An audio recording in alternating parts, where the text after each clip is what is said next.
Hello and welcome to the first Africa-US Forum for 2024, Telemedicine, Remote Technologies, and Healthcare. This begins our second year of monthly programs from around the African continent, experts in Africa, and in dialogue with those here in the United States. This forum is on the record and is being recorded. Video will be available on demand later, and it'll be on the USC Africa US website. Our next forum is going to be Monday, February 26th at the same time, and you can see a complete list of dates of all the forums for 2024, all 12 months on our website, and we'll put the link into a chat for those joining in Zoom, so that you can save the date for all of 2024. Thank you for coming. These forums are presented by, in alphabetical order, the African Center for the Study of the United States at the University of Witwatersrand in Johannesburg. We'll be hearing shortly from Bob Wekesa. The Annenberg Center for Communication, Leadership, and Policy at the University of Southern California. The Center for African Studies at Howard University. The Institute for African Studies at George Washington University, and the Public Diplomacy Council of America.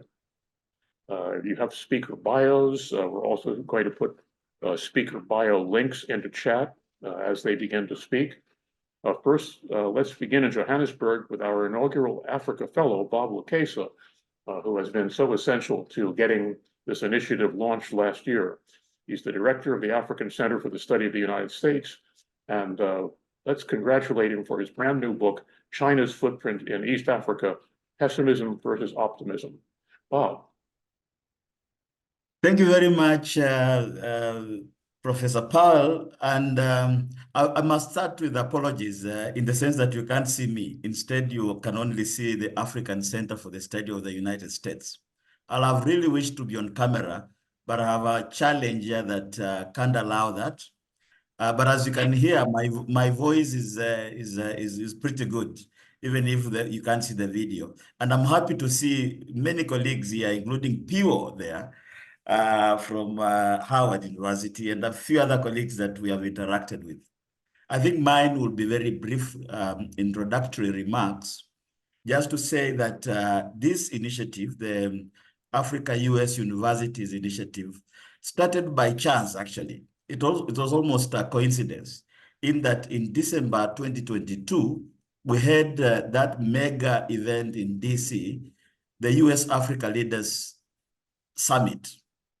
And we thought that as universities that had been working on African issues in multidisciplinary, interdisciplinary ways and from multidimensional points of view, it will be remiss for us not to have an event that will talk about how universities can contribute to the relations between Africa and the US, even from the point of view of criticism and so forth.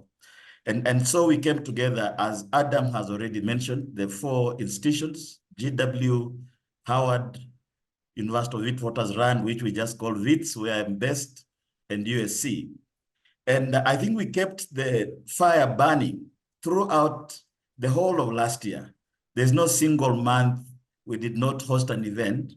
And we ended up touching on quite a number of topics and subjects, all the way from climate change to matters to do with global competition, to all the way to issues to do with peace and security, global powers and multilateralism, business, digital governance and digital innovation. And I think we went all the way to December last year. So we are very glad that this January 2024, we are back at it again. And perhaps we'll, with hindsight and with experience we gained over the year 2024, we'll try and make them more qualitative, add value to our audience, our speakers, perhaps undertake knowledge production around this initiative so that it's not just talking shop, and see how we can push the envelope in terms of making some of these discussions realities indeed. Let me just add on that I should actually have started by saying this center, the African Center for the Study of the United States, was established here at Wits University in March 2018, becoming the first center of its kind on the African continent. Subsequently, with the support of State Department and philanthropic organizations, a few other centers have either been established or are on the way to being established. And so we now have another center at the University of Pretoria, at University of Nairobi, and Makerere University in Uganda, and University of Dar es Salaam are also on the cusp of establishing their own centers. The idea, therefore, is to see how we can connect in real terms American universities and African universities based on the interest of scholars, but also intersecting with industry, with policy arenas and government and so forth. I think I'll just end at this point by saying today's topic is critical to the African continent because of the nature of our problems on the continent, particularly in the health and medicine world. We have to be extremely innovative. And in fact, during COVID-19, how the continent survived was through innovation. And here technologies become very important. Across the continent, mobile telephony, for example, has been used very innovatively to advance, everything from medical treatment to diagnosis to prescriptions and so forth. So I'm glad that we are having this particular topic to start us off, and looking forward to hearing some interesting ideas as well as the engagements thereafter after the speakers have had their say. And so over to you, back to you, Adam. Thank you. Thank you, Bob. And let's begin our discussion of telemedicine and remote technologies and health with our first speaker, who will be joining us from Ghana. We're also going to be recognizing two new universities that are joining us at a very senior level. We have more speakers to come. But first, we begin with Dr. Dodoo. We have her biography, those of you who are here in person, and we'll put her bio into chat for those of you who are joining by video. But Joana, Dodoo, the floor is yours, and we welcome your discussion of your research, your paper, and more. So thank you so much for extending this invitation to me to share my research on the development of telemedicine programs in sub-Saharan Africa, progress and associated challenges. My presentation will basically focus on the objective for undertaking that research and methodology that was used, and also present results and propose way forward. I think around the latter part of 2019, the world witnessed the devastating effects of COVID-19. And a number of theories came up. And in those theories, one that was more pronounced was how Africa is going to leverage on technology to manage healthcare cases. And so this study was birthed through collaboration with other colleagues. And we had the focus of investigating telemedicine progress. We needed to chronicle telemedicine progress and its implementation in sub-Saharan African countries. And also, as part of the focus of this study, we seek to discuss the challenges that affect implementation and propose pathways for continuity and advancement of telemedicine. We expected that our research will be able to generate knowledge that offers a holistic view of the extent of telemedicine implementation in sub-Saharan Africa, and also come up with strategies that offer pathways for continuity and advancement in relation to telemedicine systems. In order to achieve the objectives that we have set for ourselves, the PRISMA, that is the preferred reporting items for systematic review, and meta-analysis framework underpinned our study. Out of the total search records of 7,840, 66 final quantitative and qualitative studies met the inclusion criteria, with inter-rater reliability value agreement at 86%. The findings chronicled progress of telemedicine application, and it was interesting to note that telemedicine has been around. It started around the 1980s, where a number of countries, for instance, countries like Ethiopia, Ghana, Nigeria, Gambia, were brought on board through the HealthNet project, which sought to empower healthcare providers with the use of technology. It also sought to help healthcare workers to leverage on the system of technology to support healthcare provisions.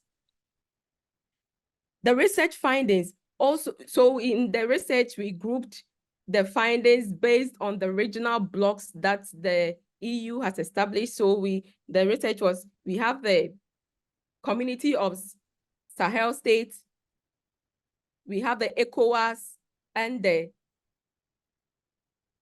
East African states and the Southern African Development Community. So the findings were grouped in order to understand the nuances or the dynamics in relation to telemedicine usage and its application.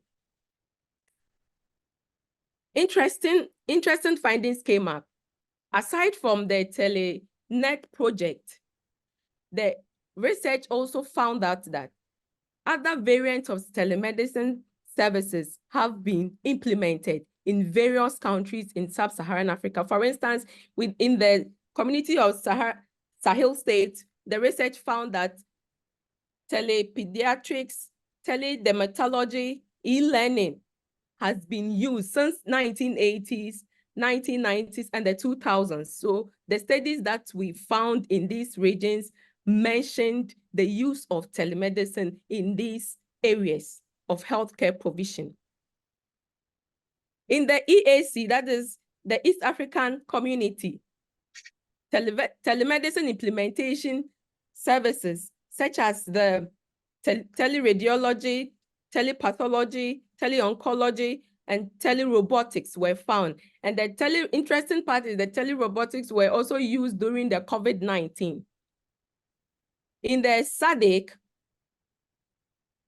telemedicine implementation was quite pronounced.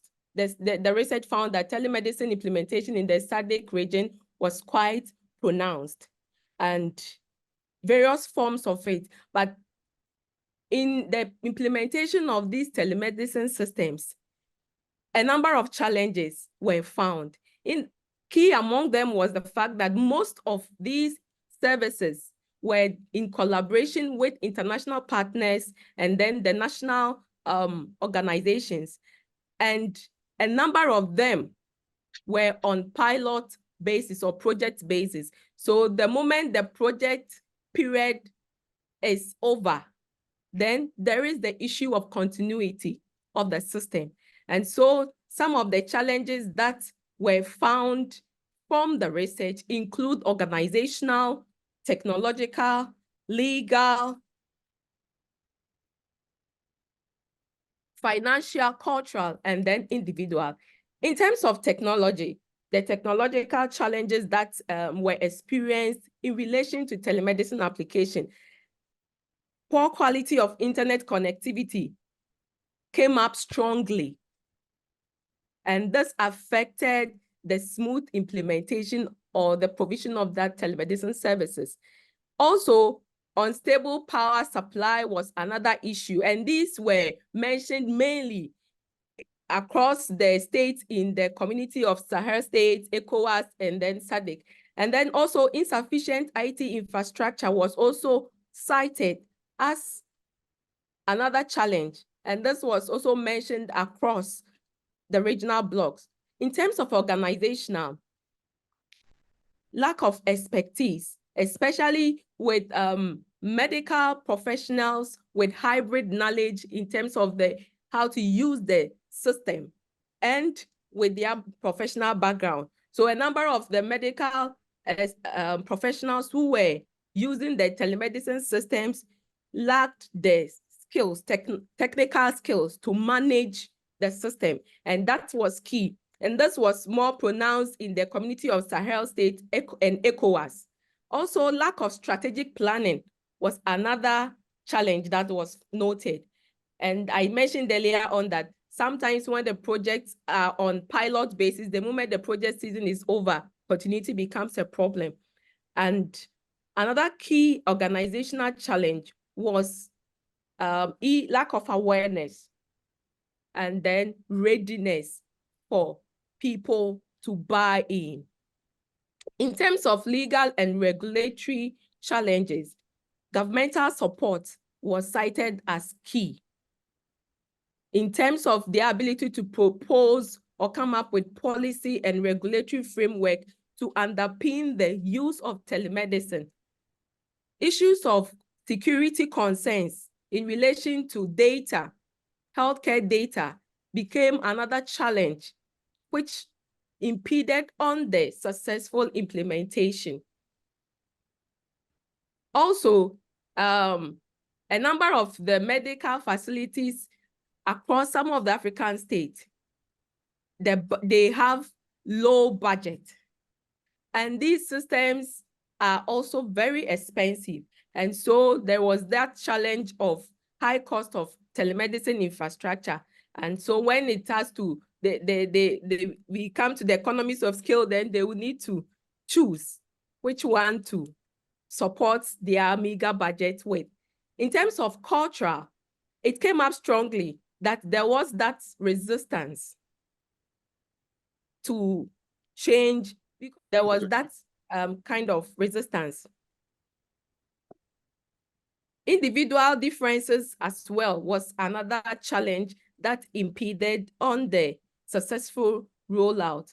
That notwithstanding, these challenges were not the same across the African sub-region or the sub-Saharan African. Issues such as culture was not a problem among the East African community. Per the studies we identified and met our inclusion criteria. Within the SADC region, cultural issues were not a problem.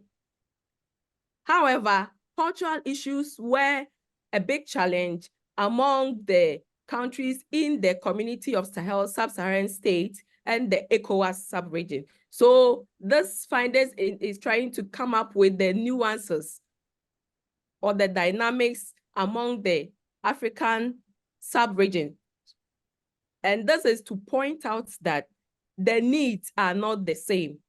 What is a problem for one region may not necessarily be a problem for another region. And this may call for a target approach to solve challenges that emanate from the use of telemedicine. Now, way forward. Regarding organizational, it's important that training, because training is very key. If they are trained and then they get the required skills to use it, it will be easier. And also collaboration is important. That will also help reduce some of the cultural resistance that were faced. In terms of technological, were proposed as some of the solutions to address the technological challenges encountered. And then there is the need for e-policy framework among the nations that found that these legal regulatory issues were a challenge. So we need to come up with policy framework that will support the use of telemedicine. And in the sense that it will also help alleviate some of the fear of privacy invasion when it comes to medical records, because people would want to keep to their medical issues. They don't want others to know about it. In terms of financial.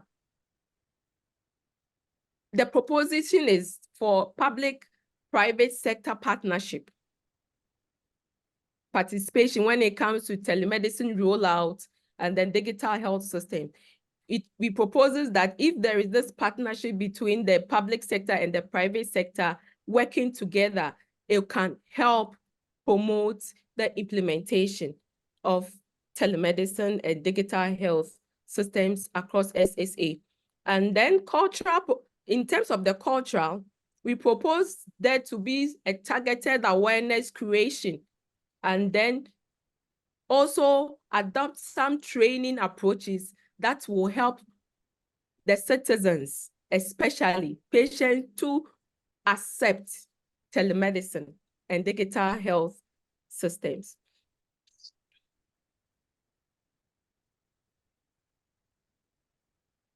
There is still the need to increase awareness of the systems, especially now the social media space is filled with information, a whole lot of information when it comes to healthcare and healthcare information. How do we, in a way that will help us to achieve the purpose of implementing telemedicine or digital health system? The awareness creation is very key at the individual level, so that those who are using these systems, the access is very key. And this must be regulated. And in terms of regulation, as I've already explained it, it's important that our public sector workers, our regulatory authorities take charge of the telemedicine health space.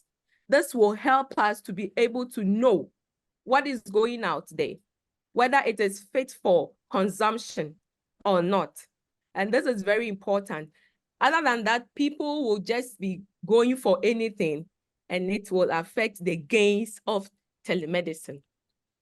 And so I will end my presentation with this question: in what ways can the public-private sector partner to enhance acceptance of telemedicine and digital health delivery in sub-Saharan Africa? Thank you.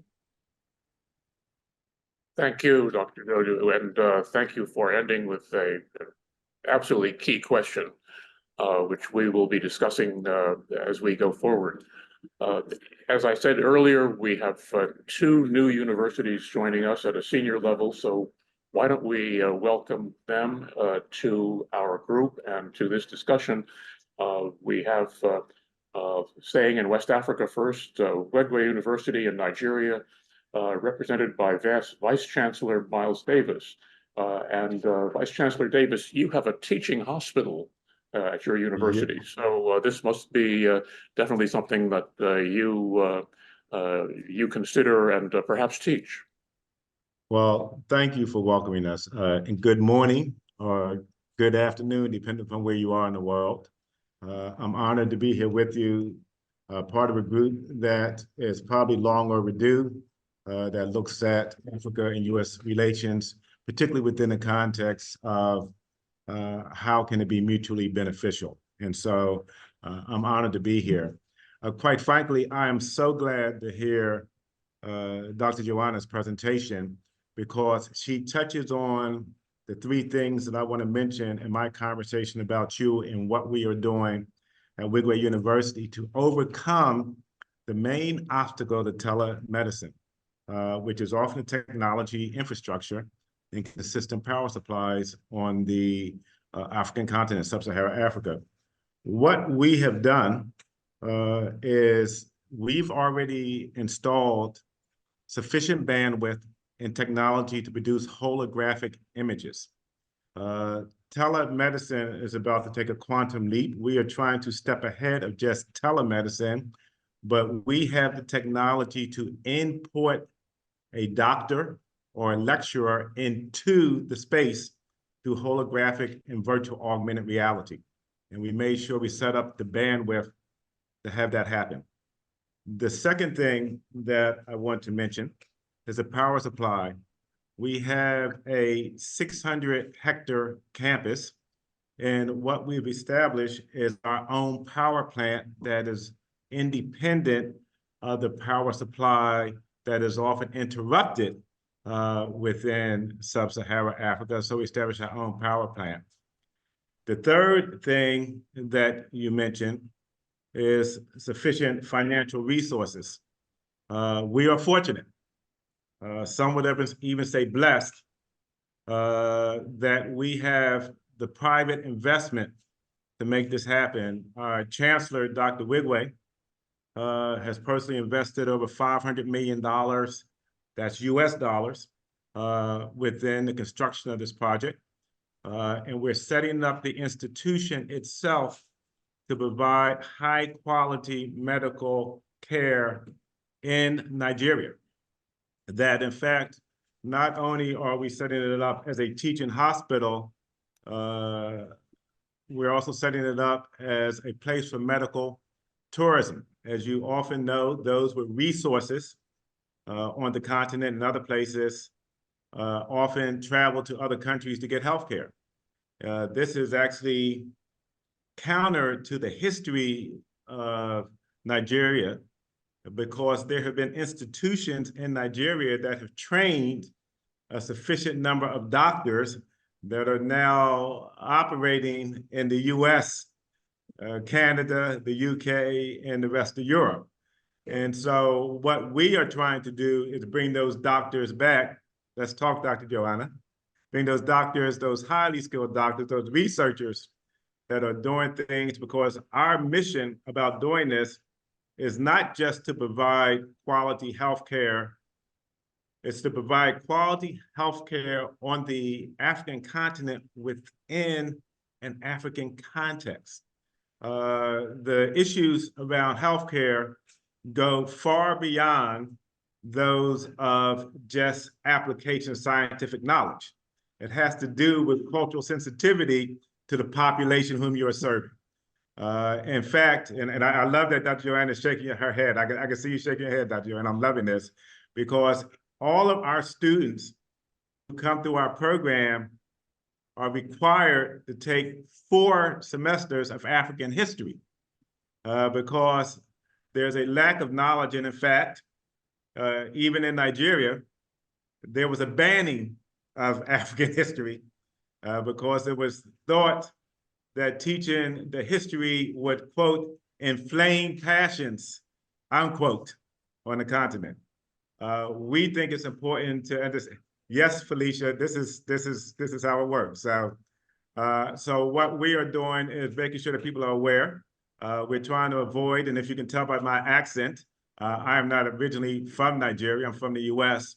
And as I'm watching what is happening in the US with its banning of histories of certain people, we're making sure that our people on the continent are aware of the history, because it provides a context. It addresses the issues, because we understand that some issues are purely physiological, some issues are psychological, and then some issues are of a spiritual nature. And you need to understand the whole human being and treat them. And our connectivity to the world, going back to the first point, whereas that if we don't have a doctor or a physician in residence who specializes that, the ability to bring them in holographically, and I don't know how many of you have seen this augmented reality, is amazing. You can be in the room. We could all be sitting in the room, not just on Zoom. We can be sitting around a table with our avatars interacting with each other and do the haptics, be tactile, and quite frankly, feel each other in an interesting turn of events of technology. And so, and if you can think that I'm also alluding to what is going on in AI and other things, we are incorporating all that technology, because a lot of things that we've done well, but there's also an ability to do things better if we effectively and consciously incorporate technology into our practices. And I'll stop there. Thank you, Vice Chancellor. And most interesting about the future of telemedicine with holography and three-dimensional elements, which technology now makes possible. Our second new university today represented is the American University in Cairo, and Professor Hussein Amin is with us. Greetings, my old friend. I think it's been, what, 20 years since we were both physically in the same place, but we do stay in touch electronically. Thank you for joining us. And please, the floor is yours. Well, thank you very much. Good evening or good morning, everyone, depending on where you are. And I'm very honored to be among this group of experts talking about an important topic that of interest to many people, not limited to this particular room, but to many countries in the world. I think I am going to limit my talk on what I have been assigned to talk about, which is the use of technologies in the field of telemedicine. But before, I just wanted to say that yeah, I come from Egypt, and there is a lot of problems that is affecting the development of the field of telemedicine with regard to, of course, finance and bringing new technologies to the country. That's surrounded by failed states and many wars and conflicts that bring shadows of this kind of conflicts to the mainland over here. However, it is important to know that in Egypt we have two things, central areas like in Cairo, Alexandria, and rural areas. In the past 5 or 10 years max, we have witnessed a lot of development in the field of digital technologies, and with particular reference to mobile phones. Right now, we're just entering a new phase of services of 5G and making telemedicine a very appealing field with regard to the use of artificial intelligence and 5G when we have everybody can and is communicating over the mobile, bringing all kinds of information in fractions of seconds. And through the medical community, between medical doctors, there is a very strong move via communication, which is my field, as well as between the medical field, represented by doctors in hospitals or in offices, and the large community are scattered outside. That for the first time, doctors are able to break the space and time barriers and communicate directly with the patients in different places, and with new services that are being introduced about proximity. Those who are living next to those patients, they can really provide one-on-one services as well. But going back 2 years ago, we, for the first time, being part of the digital transformation project that being introduced by the government, is for the first time we have been witnessing a big move toward telemedicine. It is important to know that there are so many factors that intervene with the process of development. For example, because of the economic situation, the medical doctors, they are finding or trying to find jobs outside the country, and there is a sort of migration of good doctors outside of Egypt. So maybe telemedicine could help in a way of really stabilizing this the services provided by the remaining doctors or doctors abroad, or maybe from the US, with now a lot of doors are opening, and I'm not really coming to you, frankly, talking to you with the information in my head. But there are so many research are conducted on what will be the situation if the migration of medical doctors continues to find better jobs in Europe, in the United States, or in the Gulf countries. So this is one of the concerns, I guess, that we are finding. The second concern is the preparation and training of medical doctors and staff. This is also a problem that telemedicine as a field in general would provide help and assistance because the number of programs in higher education and medical schools are not enough to maintain the field sustainable. So right now, a lot of people are thinking, I'm one of them, how we can use new technologies to be able to provide training and the kind of training that they need and provide them with a service, whether the service is from the inside the country or outside. But we do have a digital media diploma now that provide training in groups, and also we have tailored programs for tailored training programs for those who are in need of this kind of training at the American University in Cairo.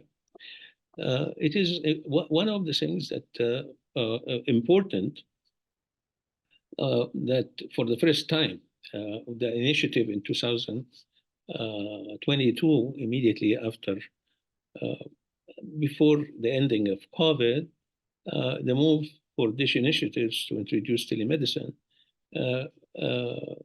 the first phase of the project for the digital diagnosis initiative was at the early beginning of 2022.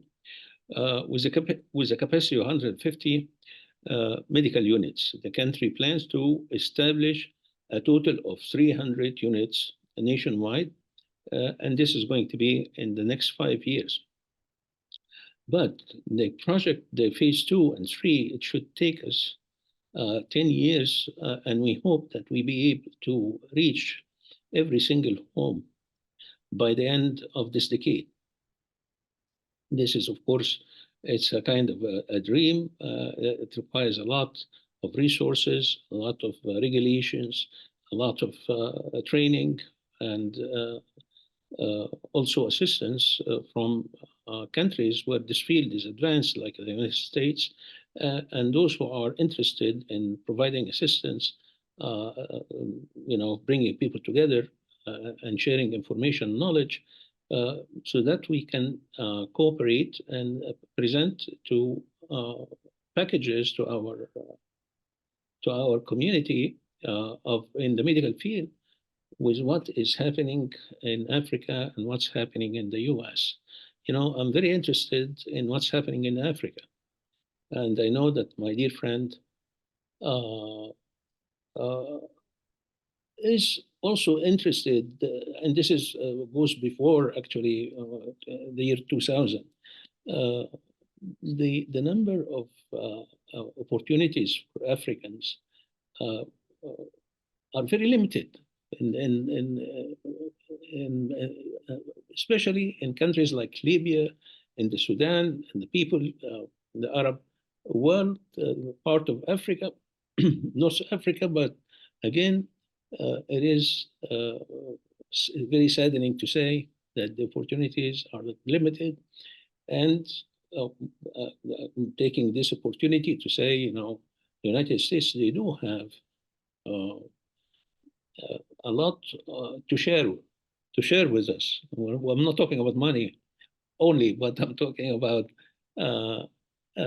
knowledge, talking about skills, I'm talking about programs, I'm talking about joint programs.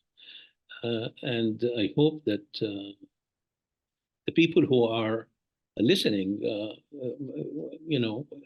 in here, not only Adam Powell, because Adam Powell is carrying a lot on his shoulders, but we expand the work of this group to bring more experts to talk about problems and issues, and sharing and how to share knowledge and exchange of expertise. This would be excellent. I'm saying this because I know that there are a lot of things that happening right now, especially with the all 4 telecom companies are going to provide 5G platforms. And there are initiatives, as I said, not many, less than 5, but the field is still at early stages of development. And I hope that we can utilize these technologies to the benefit of the people by providing telemedicine, which is something very new to Egyptian and Arab communities. But I think it also suits the culture. A lot of medical doctors, they cannot visit households because of some culture taboos. So over here, telemedicine can bypass this taboo, and they can communicate via phone, and it's almost the same like in person. And also the diagnosis, it's before it's the village doctor is also overwhelmed with cases, but he doesn't have opportunity to gain knowledge and new skills. So I guess over here, there is a big chance if we utilize the new technologies to provide this with a service that they can get in within special groups in different fields of medicine, and they can really benefit, and this benefit will translate into actions in their small communities. So it's an opportunity, a global opportunity. I think we should really take care, good care of this meeting and present some findings, and these findings should really bring some light into the dark picture that we have already, and we bring the solutions to the table, and we have some actions that will be working with not only for the long run, but hopefully for the short run as well. I thank you very much. Thank you, St. Amin and Cairo. And please, we want to open the floor. This is an interactive discussion. For those of you who are online, if you want to make a comment or ask a question, please raise your hand using the little symbol at the bottom of the screen. And while you're getting your questions and comments ready, a bit of context now. This is also an occasion when we are welcoming a new partner inside of the University of Southern California, specifically the USC Institute on Inequalities in Global Health, highly relevant to what we're discussing today and to some things we'll be discussing in the future. So Dr. Jonathan Cohen, I don't even know which coast you're on. I know you're in the United States, but you may be in Los Angeles, you may be across town here. Please join us and add a bit of context. Thank you, and greetings from New York City. Very nice to be here. Very nice to see you all. I'm Jonathan Cohen. I am a professor of clinical population and public health sciences with the Institute on Inequalities in Global Health at USC. And as Adam alluded to, he and I have identified a profound synergy between the work of our Institute on Global Health and the US-Africa Dialogue Series convened by the Center for Communications, Leadership, and Policy and a number of other institutions. It's been a privilege to listen to this conversation. So many of the larger themes that have come up in your presentations are issues of great concern to the faculty working on global health at USC.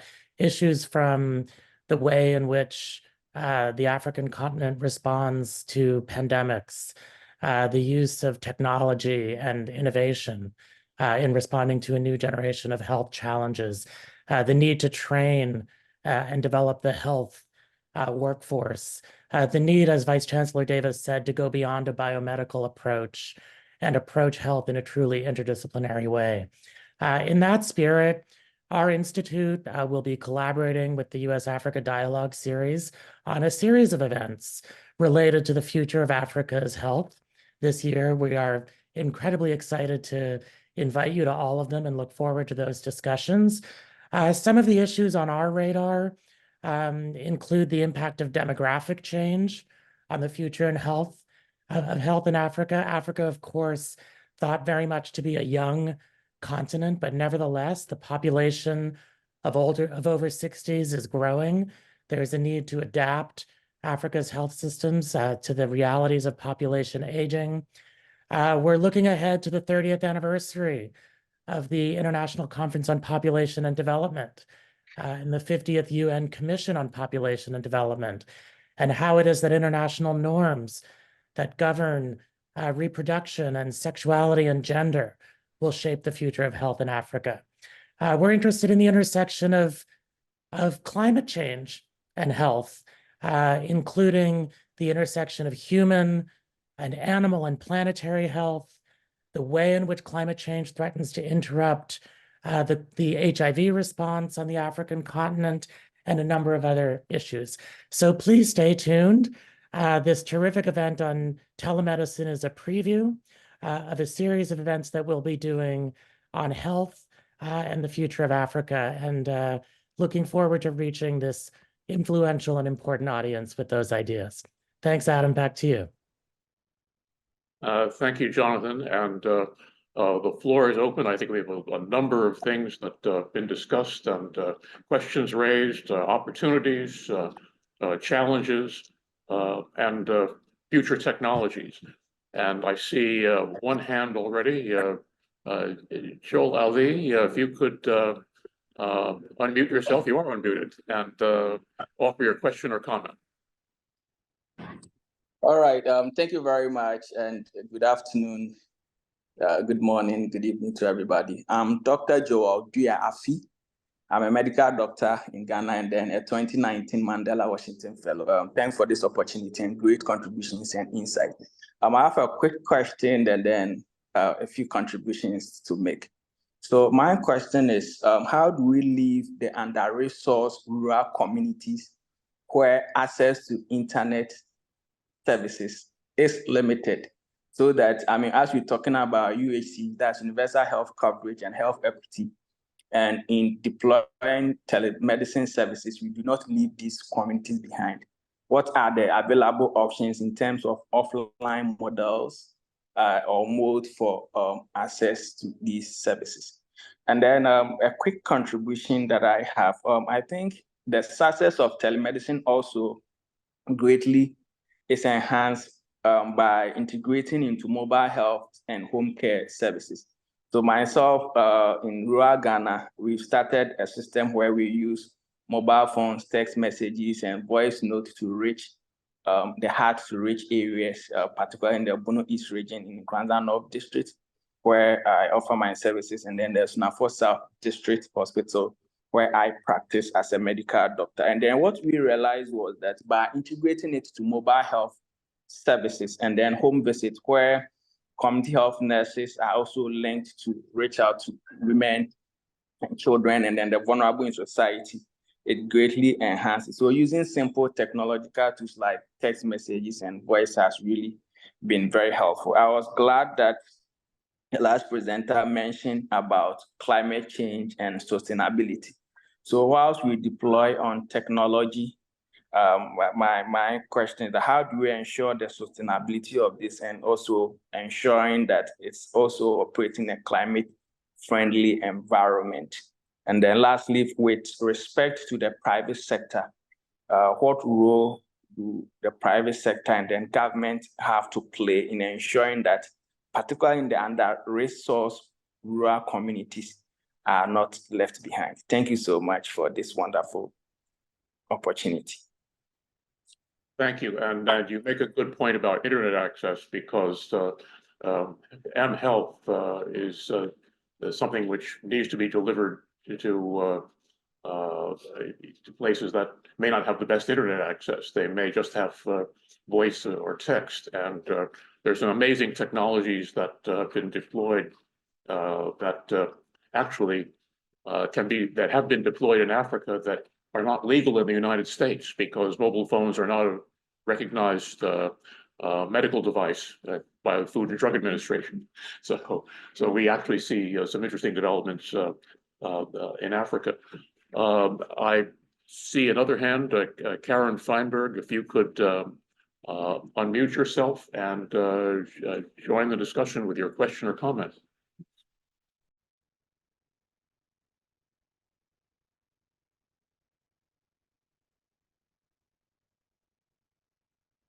While we're waiting for Karen Feinberg, are there any questions or comments here?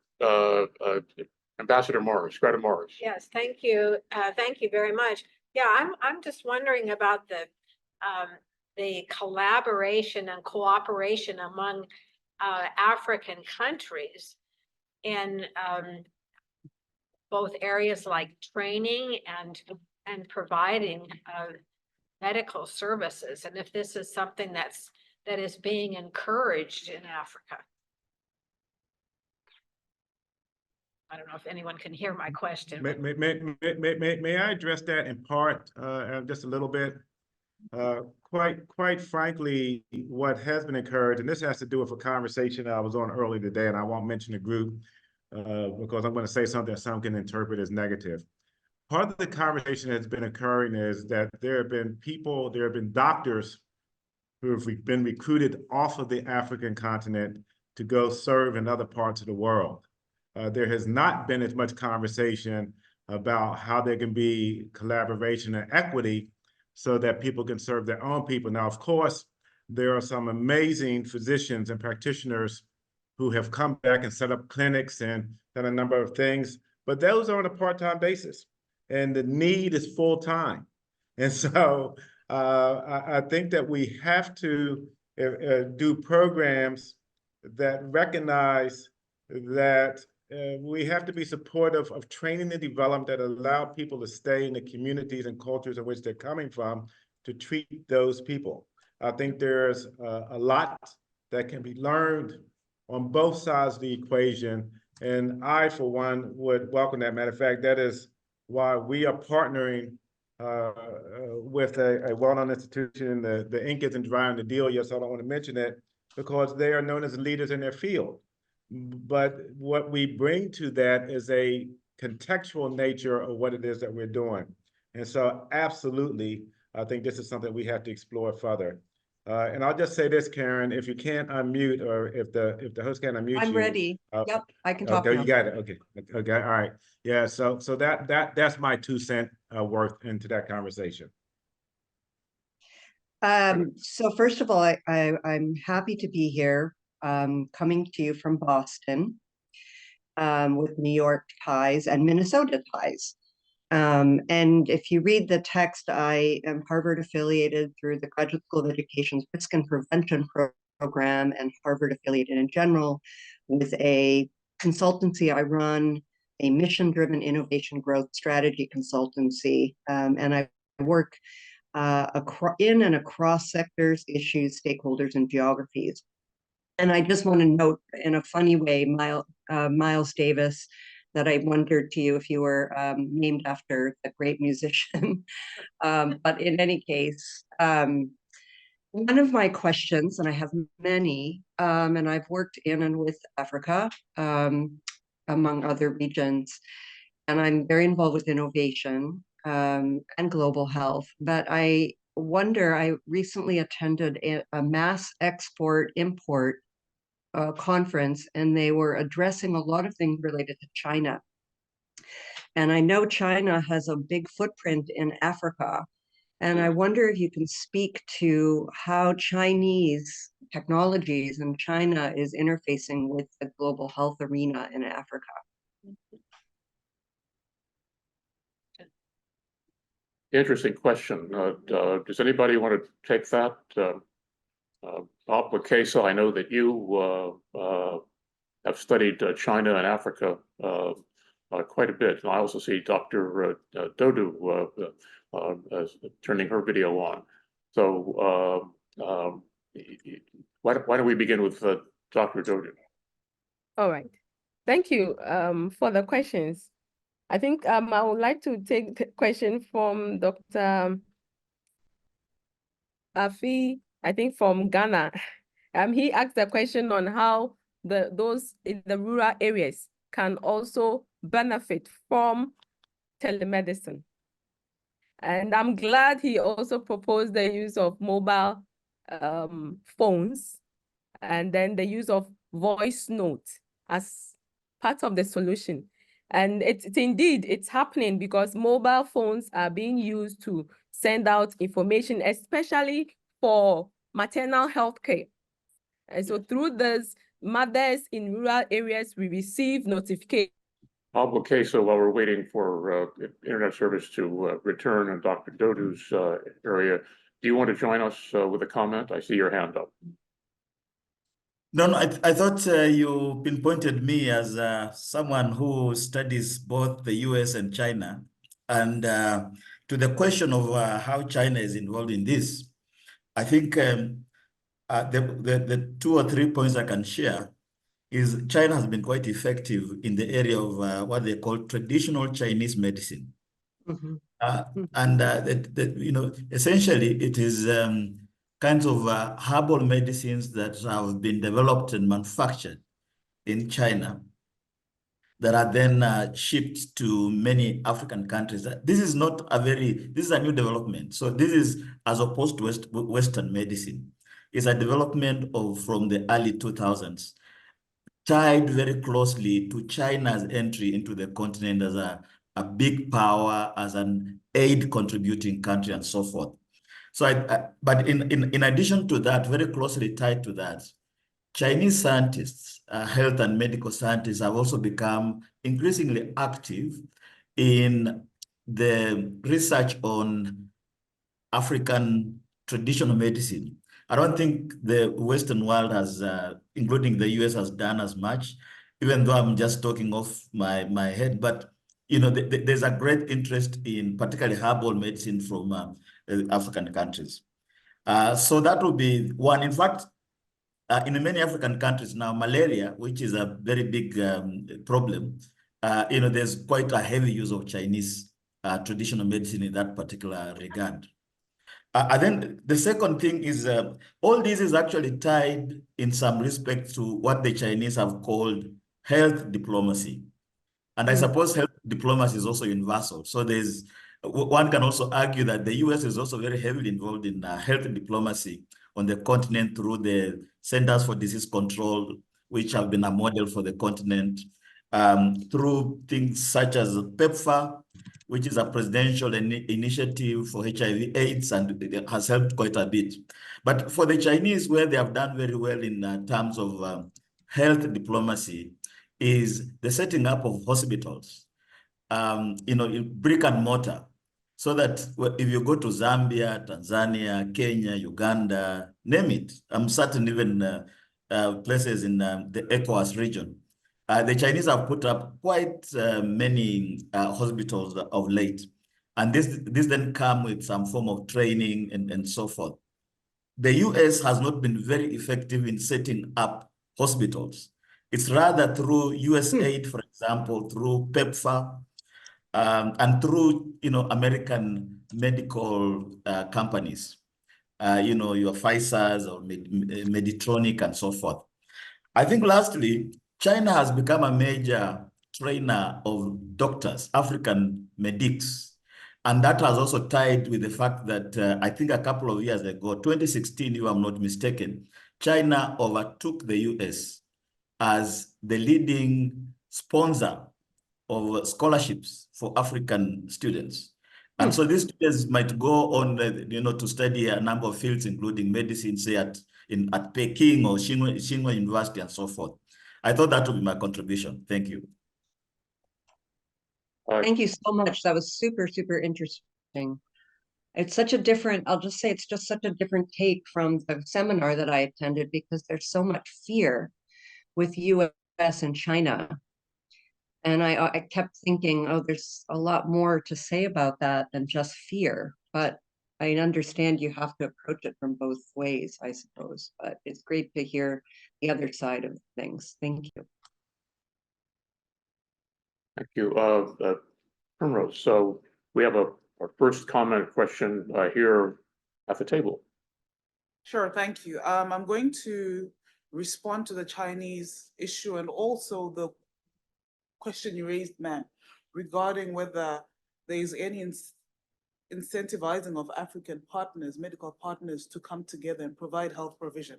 Starting with the China issue, I agree with Bob. And also just adding on a very practical note, when we look at COVID-19, during the pandemic, and even, well, I can't say post-pandemic, but at the height of it, during national lockdowns, you look at who provided aid immediately between China and the US. All PPPs and you name it were coming from China, the majority of them, coming to Southern Africa, for instance, even East Africa. And that response during the pandemic, which showed that China understood the emergency that Africa was facing, since we're talking about Africa, US and China, definitely sent home the message of friendship and allegiance. It was very important, and this was in the face of pandemic nationalization, vaccine nationalization, and the question was, so which friend came first? Who came first to aid Africa? And it sent a message. So there's also that, and the health diplomacy that Bob spoke about, which is also working in tandem with medical tourism in India. And so you realize that on a wide scale, Asia has just taken over when it comes to health diplomacy and medical tourism, which are being provided for at much more affordable prices than here in the US. Obviously, without even looking at the issue of access, which continent is more accessible to Africa than the other. And then regarding African partners being incentivized to come together to provide for health provision, the lady at the table raised, I think it's also very important to look at the business side of things and scaling and monopolies in health provision. Because although African partners and African health providers can be incentivized to come together or just to provide individually as organizations, the question is, can they afford it?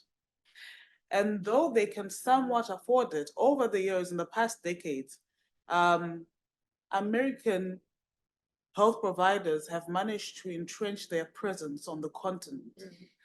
And who provides cheaper?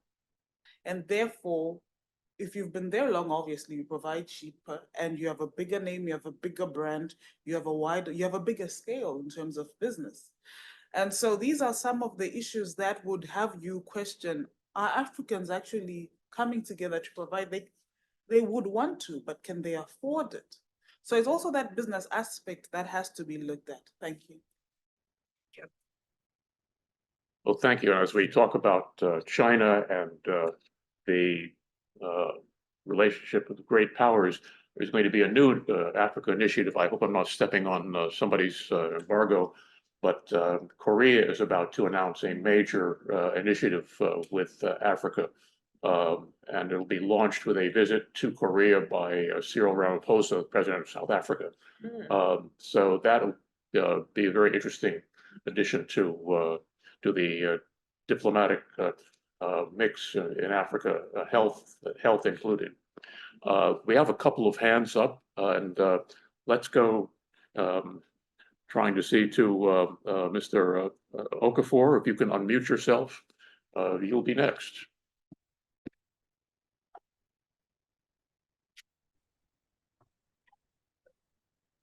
Okay, thank you, everyone. My name is Ebenezer Okafor from Nigeria.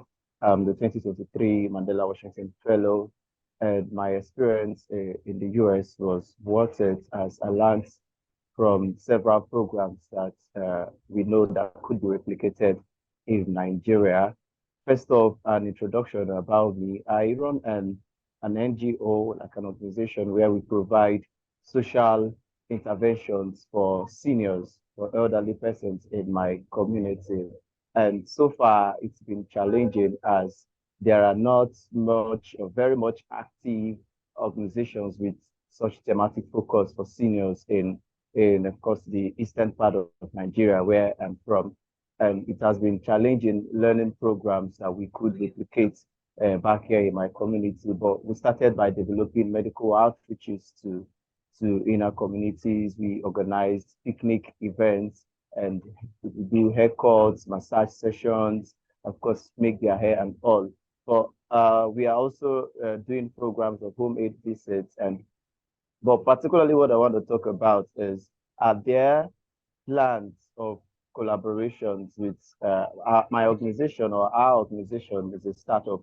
We've not been on for more than 4 years, and it's been challenging. So are there plans to partner with such organizations that are startups to probably provide access to some data? Because we are on ground in some of these rural communities and in touch with some of these seniors, and we understand how access to medicine and even telemedicine, how hard access to it they experience, given the network challenges in Africa, as expressed by my friend from Ghana.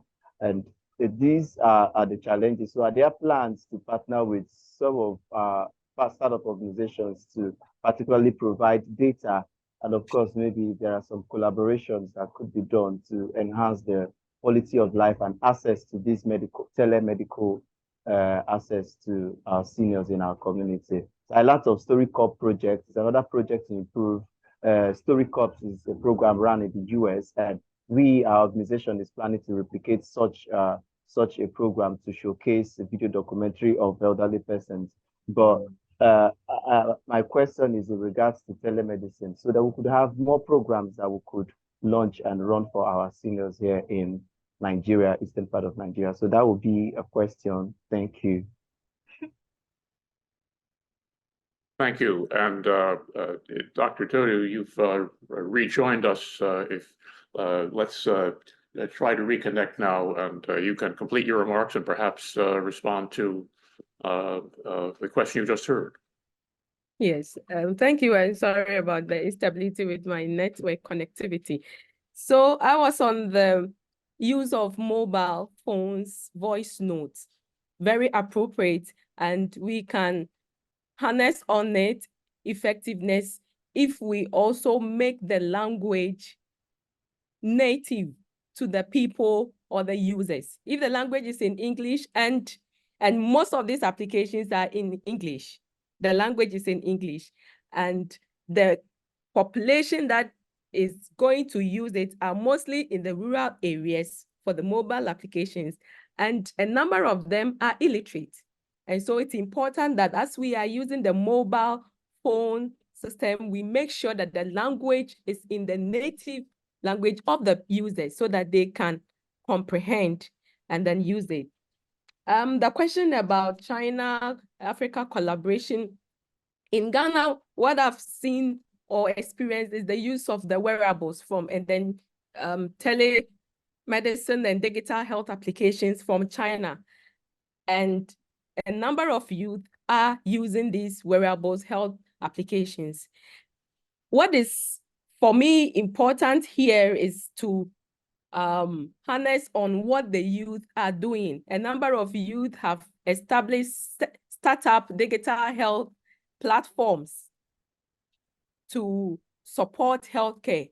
And these youth or these startups need support. And so collaborations with international partners can help these youth to be able to improve upon the services they providing and help us to really enjoy or benefit from the telemedicine system. And so the other question was on collaboration within Africa. And this is where telemedicine is very important, especially the teleeducation.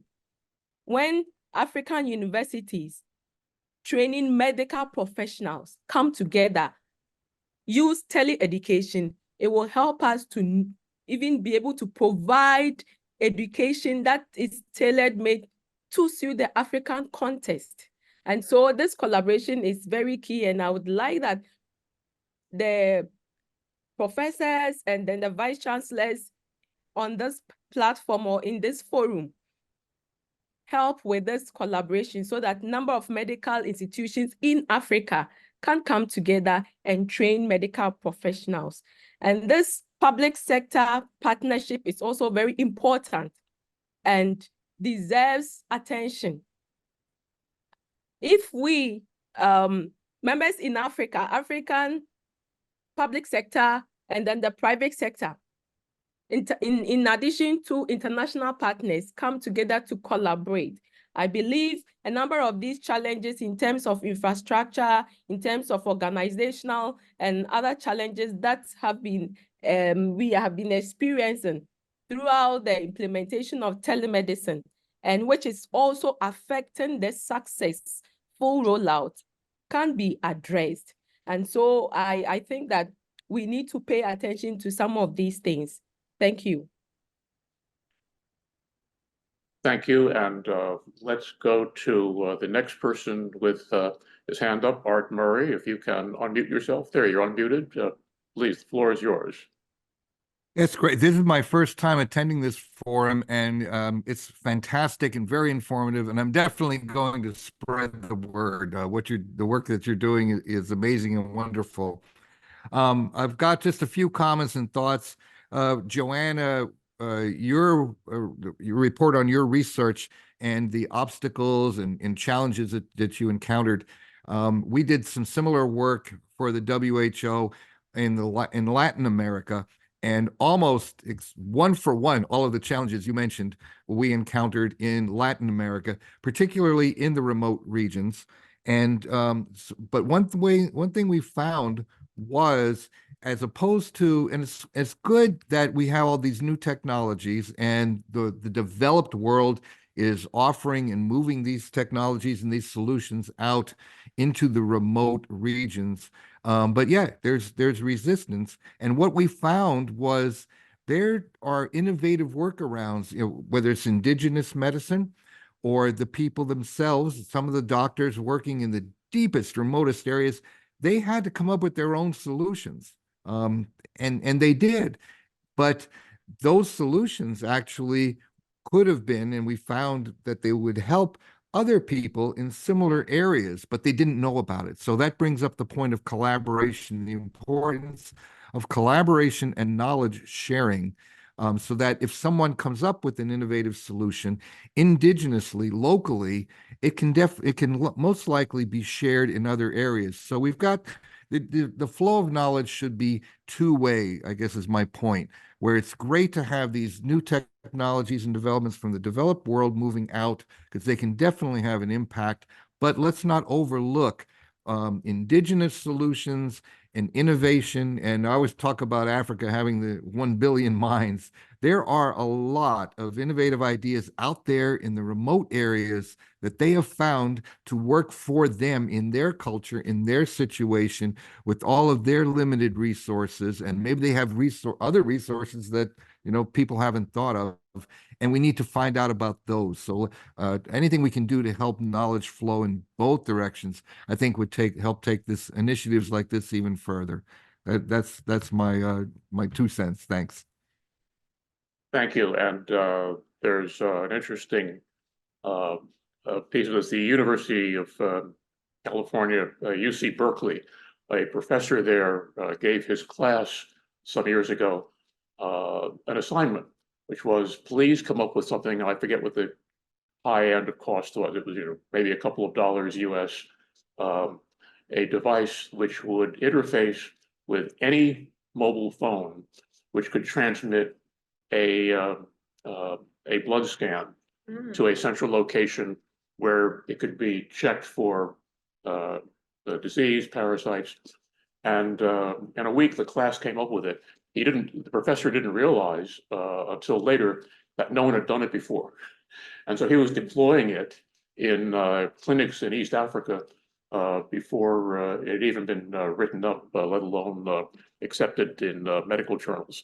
But Hussein, Amin, if I can call on you, I've been monitoring this fascinating chat that you've been having with on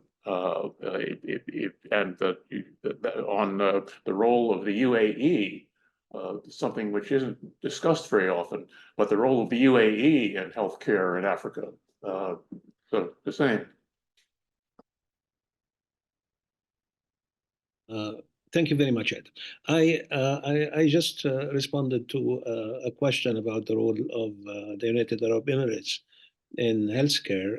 You know, they are investing big money in buying hospitals in Egypt. And in some cases, they're upgrading these hospitals to international standards. But I haven't seen or examined or conducted research about the same role in African countries. I wish that if we can provide help about these pieces of information, maybe I can just draft a paper for the group on the role of United Arab Emirates in healthcare in Africa. This is also a contribution from the academic side, because I see a lot of medical doctors who are wonderful practitioners and professionals, as well as academicians. I just, from the field that I come from, which is media and journalism, I think that a small contribution is providing, you know, what we have and share what we have.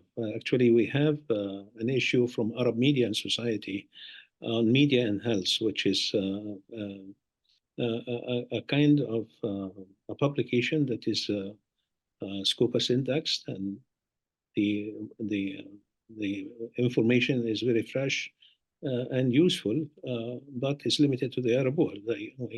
We need to go further in examining what's happening in Africa. I think that this knowledge we can get from the United States, because I know that a lot of scholars are examining issues in Africa. But again, I don't see that the United, although they do have a telecom company which is called Etisalat in Egypt and other Arab and non-Arab countries, but and they are going to put together packages for G5 services. But Al-Masriya Al-Etisalat, which is Egypt Telecom, is the one who is right now introducing 5G to the country, and they are marketing as we speak. The number of technologies. I'm gonna, if you allow me, Adam, I'm gonna have the United Arab Emirates, China, United States, and Africa from this one perspective to complicate things for my mind. I just see that African nations, they are seeking help and with regard to telemedicine's technologies and services.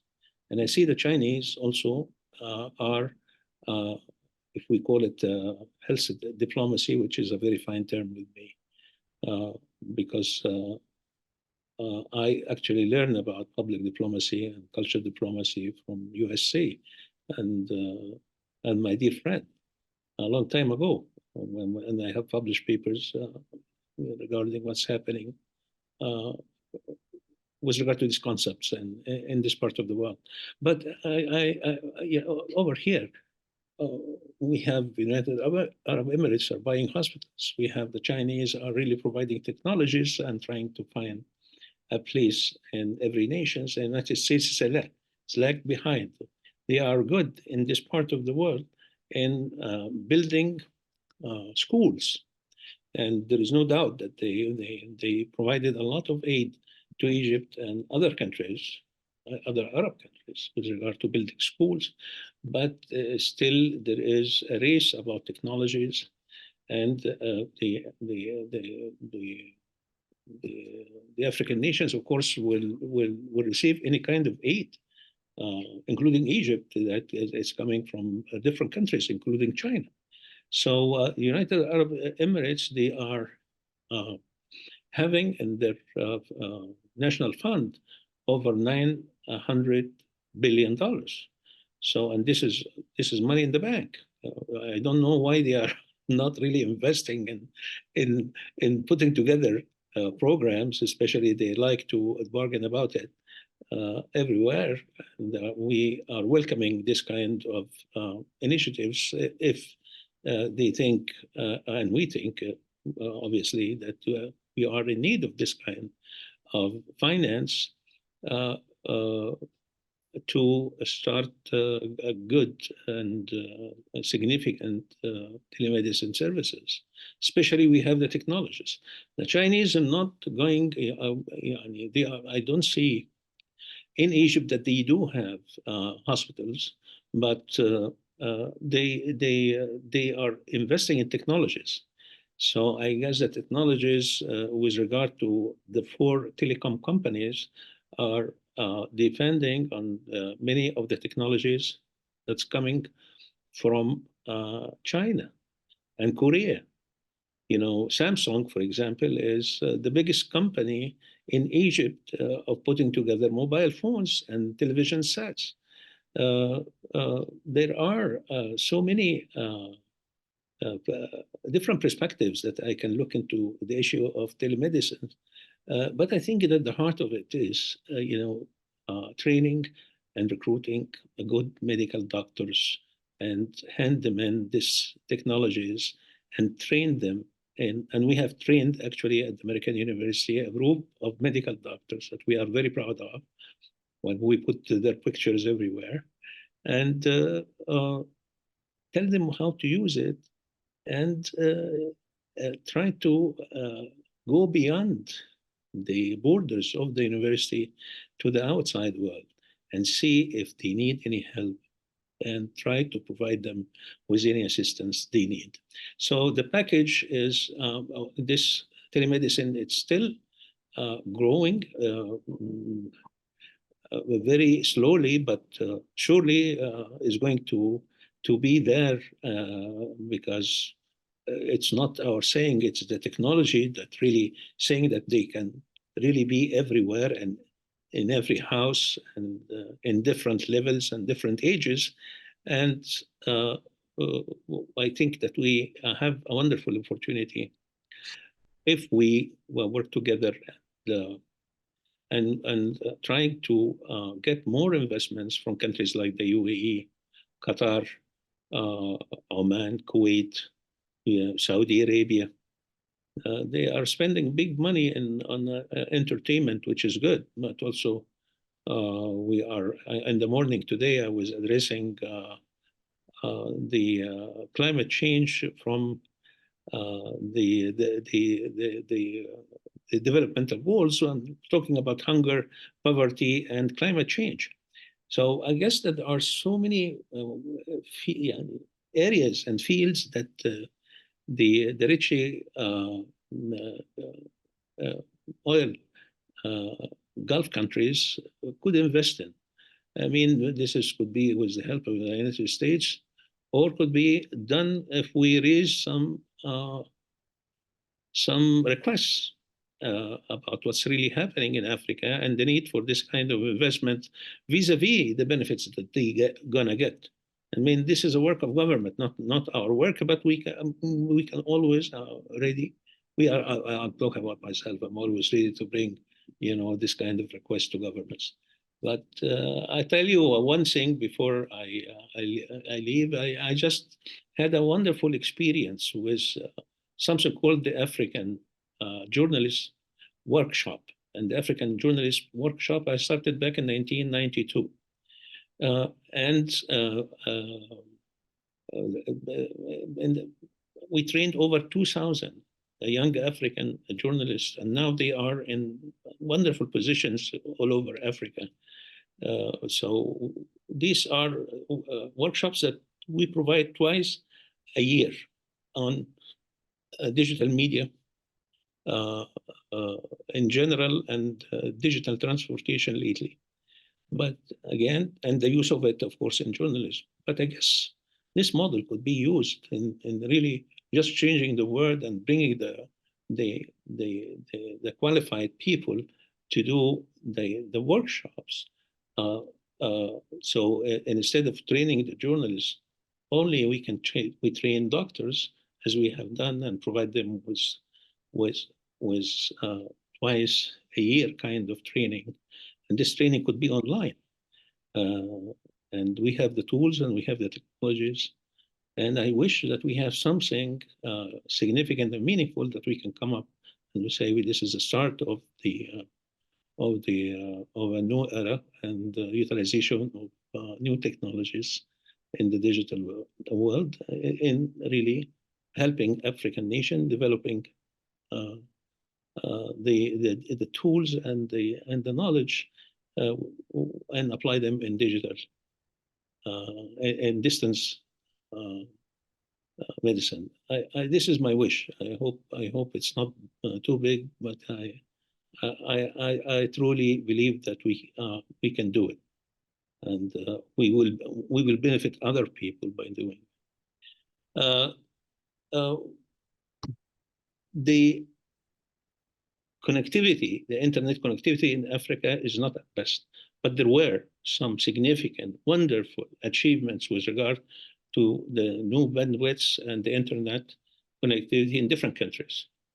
And I do have data with regard to the development of the internet over in African countries, but I'm not sure that this connectivity is spread to all and everyone in Africa. So again, all we have to do is just one step to make the forums or the workshops and go with this wonderful university and with a wonderful man. And Adam, I know that he has been traveling with me and in Africa and started wonderful project, Highway Africa. We presented in different parts of Africa. So he feels what I'm talking about. So if the University of Southern California do have a big project, maybe they also look into what African nation needs with regard to this particular issue and provide some help.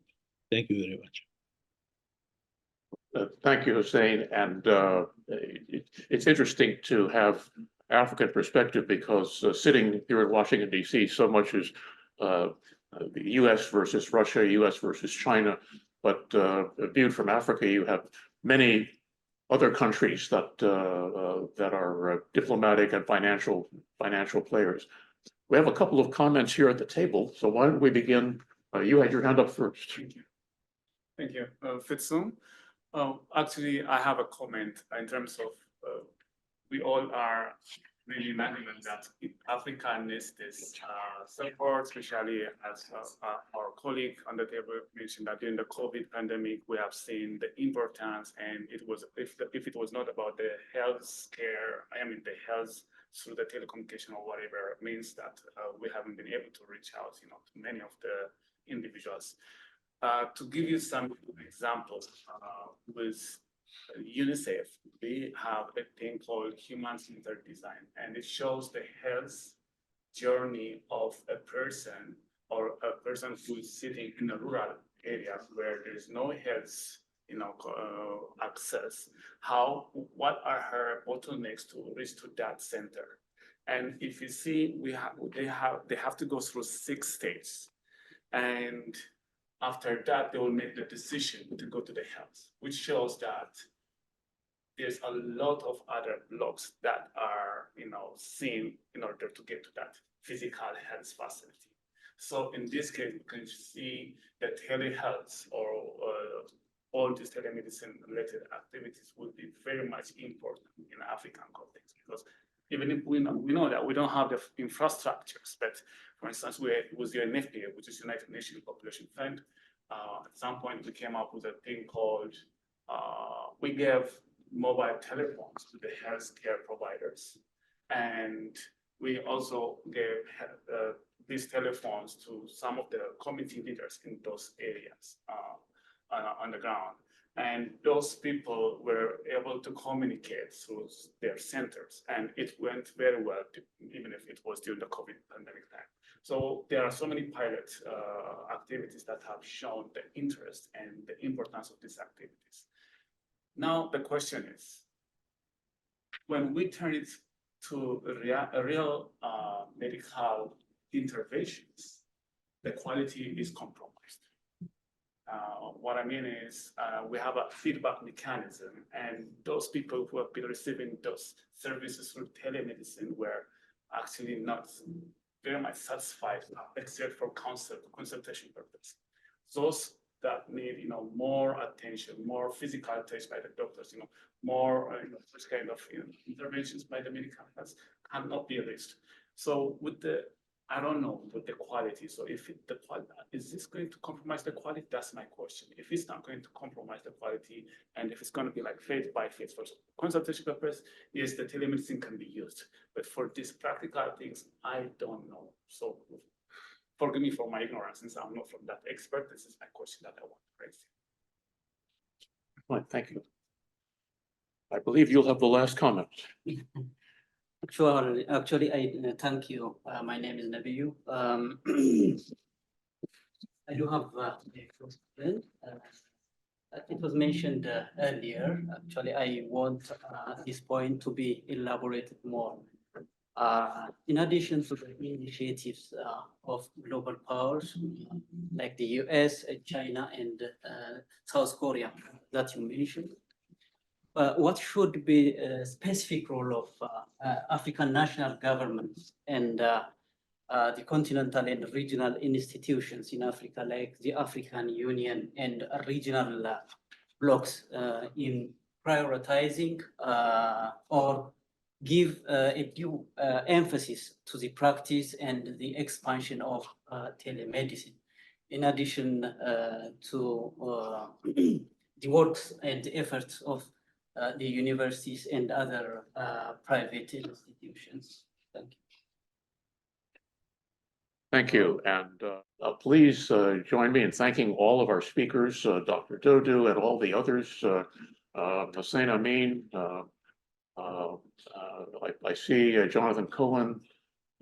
We've had, of course, Vice Chancellor Davis.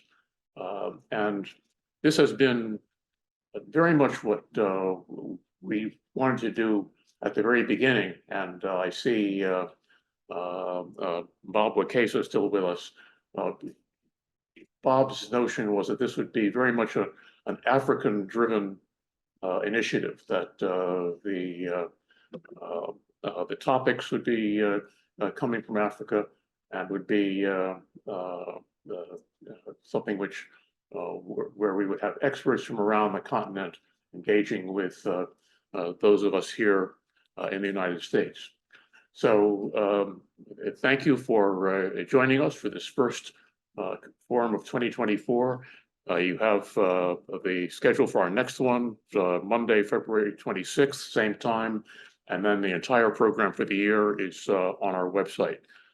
So with that, we are adjourned for 4 weeks. Thank you very much. Thank you. Thank you very much.